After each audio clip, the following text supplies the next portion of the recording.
Welcome to the Shepherd's Pie, a slice of hope to raise faithful kids, where we focus on topics that impact young people today. I'm Antony Barone Kolenc. I'm a father of 5 who served in the Air Force for 21 years.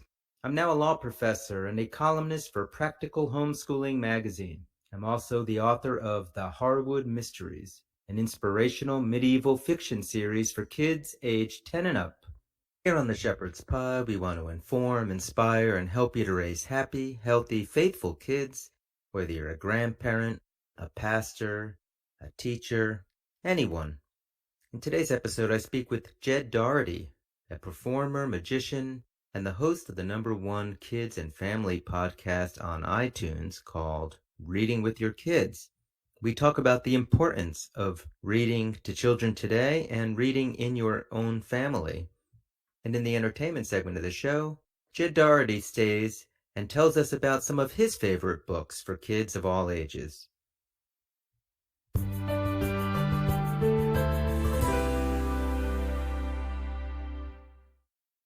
Nowadays, there are so many things to distract kids from reading. There's not only television and movies, but now we have social media and TikTok and YouTube, where they can just scroll through YouTube videos or watch TikTok videos all the day long if they'd like. But when will they have time to read? And how do we get them to read and encourage them to read more? Well, in the interview segment today, I speak with Jed Doherty. Jed has made a career out of reaching out to kids and especially reaching out to families in order to grow the virtue and habit of reading within the family and encouraging kids to take up their own lifelong habits of reading.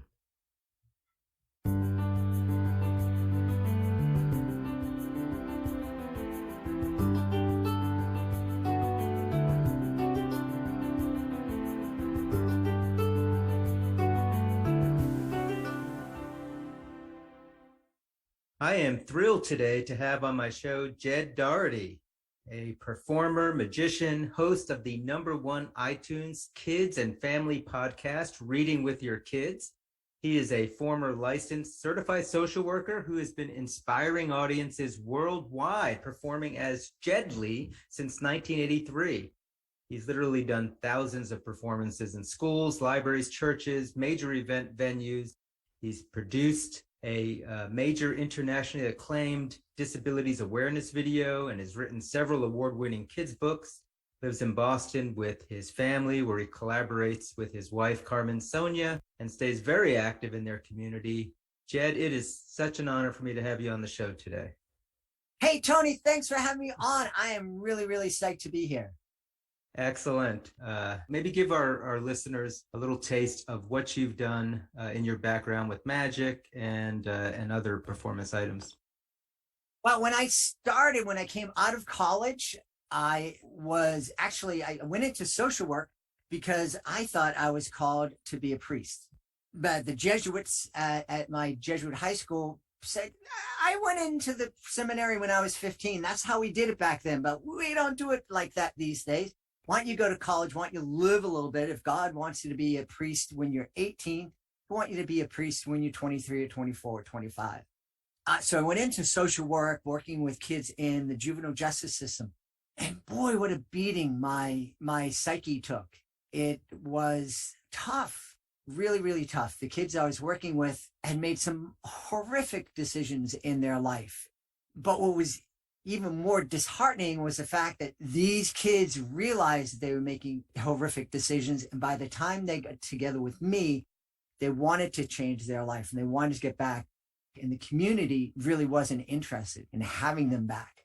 And so the idea that the community would turn its back on a 12-year-old kid just really kind of beat me up. And I did that for a long time. And then I said, no, I need to make a choice. This thing about being a priest is something that I thought I've been called to do for years now. It's time for me to make a decision. I can't be a social worker anymore. So I went on retreat, and the priest that welcomed me into that retreat said, why are you here? And I said, well, I want to be a priest. And he said, have you ever asked God if he wants you to be a priest? And I said, no, I'll do that. And I did that night. And the answer came back, no. And so I left that retreat. I was the only man that didn't enter the seminary from that retreat, and went home and was really angry and scared and confused. And I said to God, well, so what do you want me to do? And I didn't get an answer at that moment, but I sat down at the table and I opened up the newspaper, and I really couldn't focus on anything through my tears until I got maybe halfway through the paper. And the first thing I was able to focus on was a story that said Ringling Brothers of Barnum and Bailey Circus was in town and they were having auditions for clowns. And I looked up to heaven and I said, dude, really? So I went and I did really well and I loved it. And I was in the middle of Boston Garden and I was making people laugh. And I thought, this is where I need to be. And it just kind of grew from there. Okay, now I need to interrupt you for a second to ask this. I'm terrified of clowns, and you may in fact have run into people throughout your life who have a fear of clowns. I actually had a terrible nightmare when I was a little boy about a clown abducting me from my home. It was very bizarre, but it still stuck with me. How do you make it so people aren't afraid of clowns? That is a great question. And what I did is something that made a lot of my clown colleagues here in the United States angry. I would come out on stage without any makeup and I would put the makeup on in front of people. And I also was performed as how a lot of clowns, again, here in the United States would refer to as a chicken neck clown. And that my makeup appeared more like a mime. It was just my face. So you could see my skin on my neck. You could see the skin on my arms because I wore short sleeves. That might actually help. So were you a magician at that time, or did you start learning magic, or how did that come about? I was not a magician at that time. In fact, I know I had never seen a magic show live in person. And I saw Doug Henning, and I just fell in love with his style of performance, where he wasn't the guy in the tuxedo coming out going, I'm better than you. I can do this magic trick. He came out and was like, oh, dude, I learned this stuff and it's kind of cool. And isn't this fun? And I love you guys. So I started learning. I didn't really have the confidence, but I went into a place called Little Jack Horner's Joke Shop in Boston. And that's where I bought my makeup. And the guy behind the counter said, hey, do you do any magic? And I said, well, not really. I don't know how. And he showed me a little trick. What was really fun was the trick he showed me was just a really basic, simple trick. I made a sponge ball disappear from one hand and end up in my other hand. But I realized when he was showing me this is that I could use that trick to tell a story. And so that's what I did. And that's how I entered magic. I wasn't entering magic with this love of the art of magic. It was, wow, this is a vehicle. This is a tool that I can use to tell stories. And it seems like you've really built on that idea of storytelling. I know I've been on your podcast, both by myself and also with the Catholic Teen Books folks, and you seem to love telling stories. Is that how you sort of got into your podcast also? I think it probably was. I grew up listening to talk radio. I loved it, especially the overnight weird kind of shows. Just a really eclectic guest list. I thought it was really cool. And when podcasts became a thing, I thought I could do this. It doesn't matter if a radio station says I'm any good. I can just do this thing and talk to interesting people. It just kind of led me to the Reading with Your Kids podcast. So tell us a little bit about that podcast. How long has it been going on, and what do you focus on with that? The Reading with Your Kids podcast, we debuted in 2017. In August of 2022, we will be celebrating episode number 1500. We interview all sorts of authors of board books, picture books, middle grade novels, YA titles, faith-based books. I have that eclectic guest list, and it's been so much fun. I sat down with some consultants and I said, what should my next podcast be about? You should do a Catholic podcast. Literally, just before I hit the button to make that happen, I said a little prayer, as I always do, and I realized that that's not what God wanted me to do. Did some more reflecting, and this idea of doing a show called Reading with Your Kids came to me. I remembered how much fun, how important it was for me to read with my kids, and how that was the beginning of a lifelong conversation. And I thought, you didn't steer me wrong in the past. I should probably listen now. So let's build on that. By the way, your communications line with God is pretty amazing. Every time you ask him something, he says, no, do something else. But at least you're getting feedback. Hey, that's a pretty good thing. So let's talk. Why reading with your kids? Well, to start with, again, is reading with my relationship with my adult kids began 29 years ago when they were on my lap and I was reading them stories. And it was more than just reading to them. I was asking them questions, giving them choices. What would you like to read? What do you think is going to happen? I realized that those interactions were really, really, really important. Asking kids what they wanted to read was empowering. Asking my kids what they thought would happen next was empowering. It was letting them know that I valued their judgment. I was curious, asking them what they thought of what a character did in the story was letting them know that I valued their judgment and that it was okay for us to disagree and see things in different ways. And those conversations just grew. My son, I didn't realize at the time, my son was able to read by himself when he was in kindergarten. When before he was in kindergarten, he didn't let me know because he didn't want me to stop reading to him.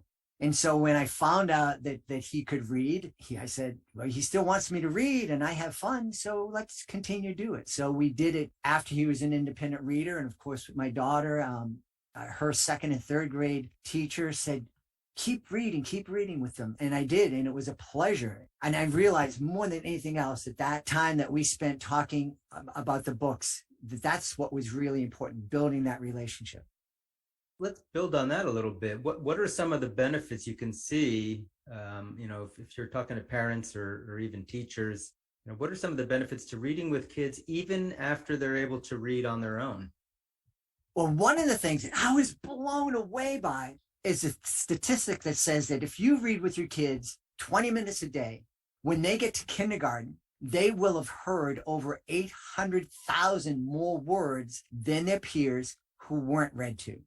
So that's incredible. And that advantage continues as you read with your kids as they become independent readers. Your first grader may be able to read on a first grade level or even a second grade level, but they can comprehend a book that was written for fourth and fifth and sixth graders. So you can continue to help them expand that vocabulary by continuing to read to them. Reading with your high school age kids also has tremendous benefits. The time to slow down, obviously the relationship you have with your kids, also the chance to slow down and ask questions, to dive deeper into the text to get a better comprehension of what they're reading and kind of flesh it out. Now, I mean, that's actually a remarkable idea, reading with your teenagers, right? I mean, sometimes it's hard to get, your teenagers to speak with you or get off of their devices. Any advice to parents?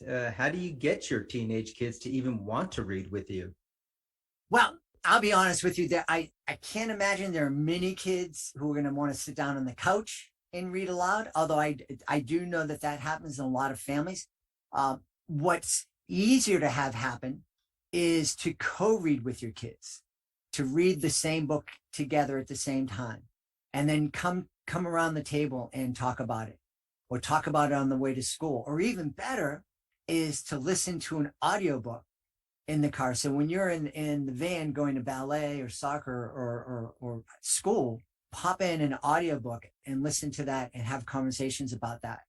I think a really cool way to get kids as they're older to read with you or code read with you is to give them something that wasn't meant for kids. We had Father Greg Boyle on the show, who wrote Tattoos on the Heart and Barking to the Choir. Father Greg is the founder of Homeboy Industries, the largest gang intervention program in the world. And his stories in both of those books, they're real. They're talking about gang members trying to transform their lives. The language is a little coarse. You probably don't hear it in church, but it's real language. The stories are inspiring and heartbreaking. I think it is a phenomenal book for a parent to read with their high schoolers, even with their older middle school kids, because it's a way, Father Greg's message of radical kinship, of seeing everybody as Jesus saw, as our kin, as our family, is challenging, but it's also pretty wonderful. Now, you mentioned earlier that even as younger kids, you would kind of give your kids some input into what was going on in the story or what they were reading. Is that a technique that we should use as they get older? Let them pick the books instead of us picking them for them? Absolutely. I think anytime that we give our kids choices is empowering. And it goes with media, movies, media, games. I'll share a little story with you, Tony. I was taking a faith-based faith formation class from the University of Dayton. And they have a great program. It's called Virtual Learning Center for Faith Formation, online classes. Really, really great. Anybody is out there that's looking for adult faith formation, check out those classes. And I was taking a media literacy class with Sister Rose. And her whole thing was, don't try to ban anything. Your kid's going to hear it anyways. Instead, sit down and experience it with them. Talk about it with them. And at the time, my daughter was in 7th or 8th grade, and Jersey Shore was coming on MTV. I know your eyes were opened up. That's mine. When we see these, I think we were watching American Idol, and a advertisement for this came on, and my daughter goes, I can't wait to see that. And my first reaction was, no way, I'm letting you watch that. But I was taking this class with Sister Rose, and I thought, let me give this a shot. So my daughter and I sat down and watched it together. We watched the first episode together, and we both laughed at things that were inappropriate that we probably maybe shouldn't have laughed at. But at the end of the episode, I sat down and I said, so what did you think? Oh, it was really funny. When he did this and we did that and she did that. And I said, well, what about the people? What about that girl Snooki? What do you think about her? Oh man, she has absolutely no respect for herself, because if she did, she wouldn't have let the guys do this and this and this. And I thought, maybe Sister Rose has something here. We were able to talk about values as we were talking about that show. And so that was a great lesson for me. Now, I'm part of a group of authors, CatholicTeenBooks.com, and part of what we do is we're putting out books where there are some of these kind of hot button issues in the books, but they're presented more from a Christian perspective, or something that, families wouldn't worry so much about giving their kids these books. Hearing you talk, though, I'm wondering, are there books that you would think are just too inappropriate? I mean, should we be like, when they bring home one book, like, hey, why don't you read this? Shouldn't we go, hey, why don't you read instead this other book? I have no problem suggesting that kids read one book over another. If your kid brings home a book and says, I want to read this, you should know they're going to read it. It would be a wonderful world as parents if we could think, no, we are going to be able to block whatever it is.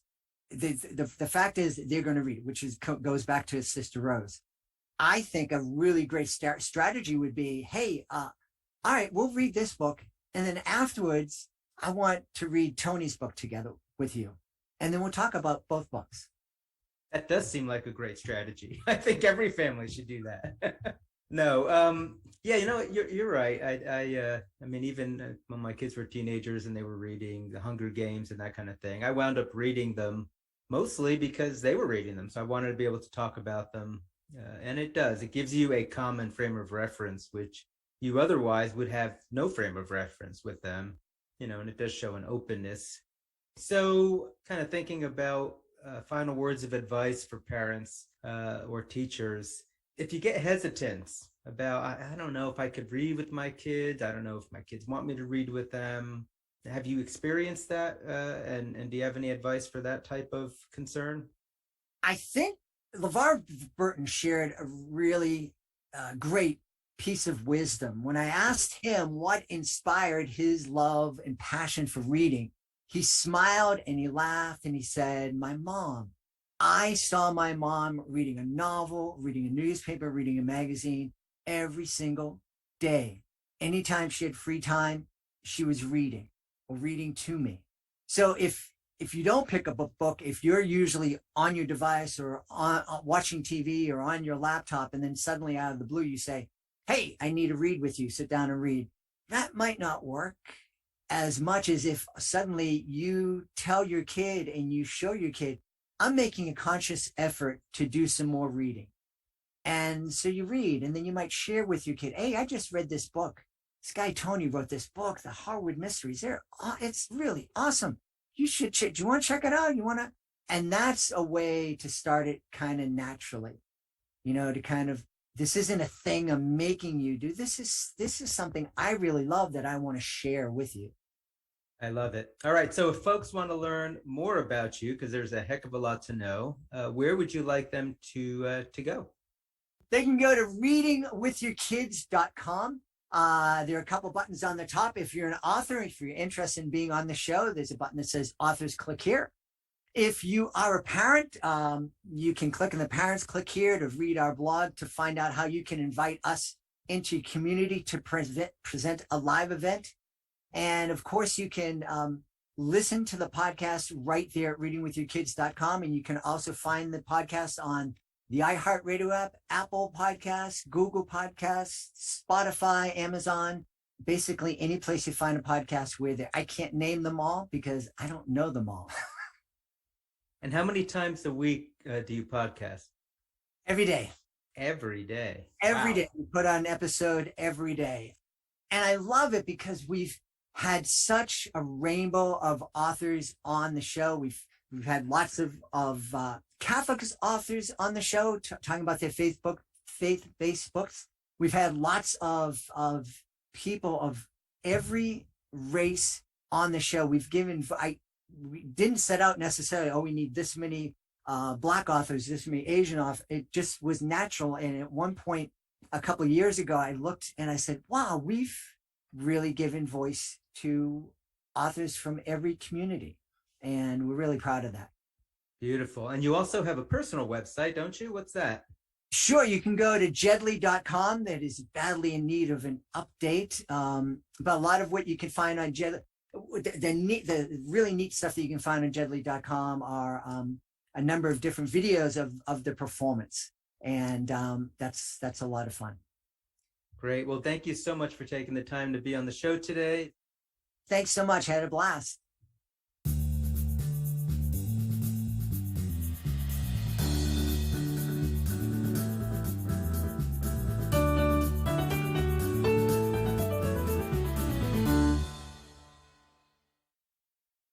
In the entertainment segment today, I've asked Jed Doherty to stay along and share with us a few of his favorite books to read with families and kids, like we've been discussing in the interview segment. Jed has a wealth of experience in this area and has definitely accumulated some favorite books to share with his family. So Jed, welcome back for the entertainment segment. So what are some of the books that you might particularly think are some of your favorites or would recommend to parents maybe to read to their kids at different ages? Anything come to mind? Absolutely. My favorite picture book was called A Clown of God by Tony Depaolo. And it was a beautiful story. I mean, I feel like I'm going to tear up now. I could not get through that book without tearing up. It's a story about a clown who uses his talents to spread joy and to spread the word of God. And it's really neat because at the end of the story, the clown dies, but there's a statue of Jesus that he is juggling for. And when the clown dies, the statue smiles. And it's just just kind of a magical moment. And I think for me and my kids, they get this dad that's running around the country, clowning around and doing magic and occasionally trying to juggle and not doing a very good job of it. It was a way for all of us to say, all right, there's some value in what we're doing as a family, because it really was a family kind of ministry. I think it's a great book to read with older kids too. Picture books have so much wisdom in it. So I think Clown of God by Tommy Depaolo is kind of ageless. For your high school kids, I think, of course, Barking to the Choir or Tattoos on the Heart would be two great books. Father James Martin just came on the show not too long ago, talking about When We Pray, which is a wonderful way to start having kids conversations about prayer. The books that, Tony, that you've shared with us on the podcast when you with the other Catholic teen authors have shared would be fantastic books to read with your teens and middle school kids. And if you're just looking for a fun series of books, my buddy Jeffrey McSkimming from Australia wrote a wonderful series called The Phyllis Wong Mysteries. And Phyllis Wong is the granddaughter of Wallace Wong, who is a famous magician who traveled the world. He passed away before Phyllis was born, but she inherited all of his props. And so these props take her to magical places. The stories are fun, but what I really love about the series is Jeffrey has this way with language. And a lot of the language is old. We don't use a lot of the words anymore. So it's beautiful to see them. And it's a wonderful way to introduce these words to kids who maybe have, are stuck in the TikTok age where they're communicating with a vocabulary of 120 words. Yeah, that is definitely not helping spread their vocabulary, or at least not any vocabulary that maybe a parent would want them to spread. Jed, thank you so much. It's been a pleasure having you on. Hey, Tony, thanks so much.